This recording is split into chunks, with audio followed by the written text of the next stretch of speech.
les haricots secs, les pois chiches sont absolument excellents pour la santé. Ce sont vraiment des légumes oubliés, enfin, qu'on avait oubliés et qu'on est en train de réintroduire dans les assiettes parce qu'ils sont vraiment intéressants au niveau micronutritionnel.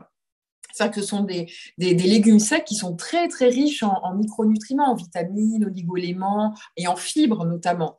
Et c'est pour ça qu'ils sont tellement riches en fibres que quand nous n'avons pas l'habitude de les consommer, eh bien, on peut forcément développer des ballonnements parce que ces fibres-là ne vont pas être suffisamment bien digérées par nos bactéries, notre microbiote, et ça fermente. Donc, dans ces cas-là, il est important de les intégrer vraiment en petite quantité. Ou alors, quand vous voyez que vous avez des ballonnements, vous pouvez aussi les mixer, en faire des purées ou des soupes, mais surtout, en tout cas, bien les faire tremper avant. Quand vous les utilisez, bien sûr, déjà secs, vous les faites tremper toute une nuit, même les lentilles, hein, vraiment à laisser tremper.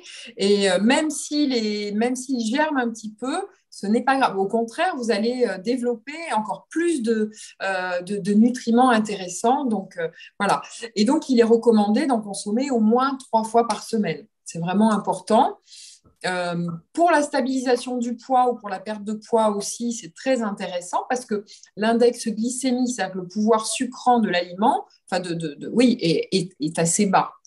Donc, vraiment intéressant. Et puis, parce que vous allez apporter des bonnes fibres pour le microbiote. Donc, ça va être l'étape suivante. C'est vraiment, une fois que vous avez là nettoyé votre organisme et cicatrisé l'intestin, eh bien, vous allez vous occuper de votre microbiote. Alors, vous avez commencé avec l'apport de fibres là dans le programme, mais là, vous allez continuer là sur le long terme à intégrer de plus en plus de fibres. Alors, comme disait Juliette cette semaine, c'est vrai que 800 grammes de végétaux par jour, ce sont les recommandations pour apporter 30 grammes de fibres journalières très importantes pour le microbiote. C'est vrai que c'est vraiment beaucoup.